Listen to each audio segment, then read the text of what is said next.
première chose qu'il va faire, c'est que le pervers narcissique va disqualifier sa victime pour nuire à son image le plus possible.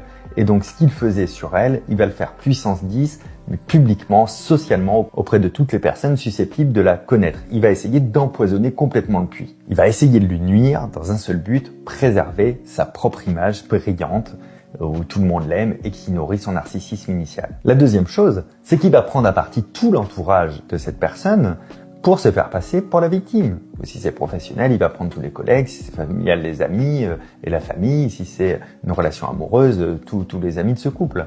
Donc il va se faire passer pour la victime, il va se plaindre, il va expliquer tout ce que vous lui avez fait subir, tout ce que la victime lui a fait subir, et en plus de ça, il va la traiter de fou ou de folle, et peut-être même de pervers narcissique. Il va renverser complètement la vapeur. La troisième chose, il peut la faire en plus, ou la faire si justement il n'arrive pas à bien faire les deux premières étapes. Il va chercher à briser complètement sa victime ou son ancienne victime. Alors là, tous les coups sont permis, ça peut être de l'humiliation publique, ça peut être du sabotage.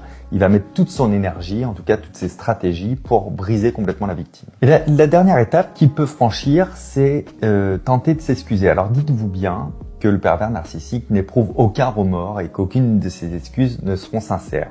Il peut le faire dans plusieurs situations, parce que déjà il est en manque de sa victime, parce qu'il a peut-être plus de référent narcissique pour le nourrir lui-même, donc il va appeler et puis il va essayer de réenclencher la machine, qui est une autre manière de détruire. Donc il va dire peut-être qu'il est désolé, il va essayer de faire réagir en fait l'autre personne, toujours en huis clos, en maîtrisant les personnes qui ont accès à cette information, en disant qu'il s'excuse, qu'il est rien sans cette personne, que cette personne-là elle est formidable, que lui il est complètement nul, qu'il est lamentable, etc., etc. Donc il va de nouveau se victimiser, mais sans incriminer ce coup-ci la victime, pour que la victime ait de nouveau envie de le protéger, envie de l'aider, et qu'elle reparte dans le processus initial.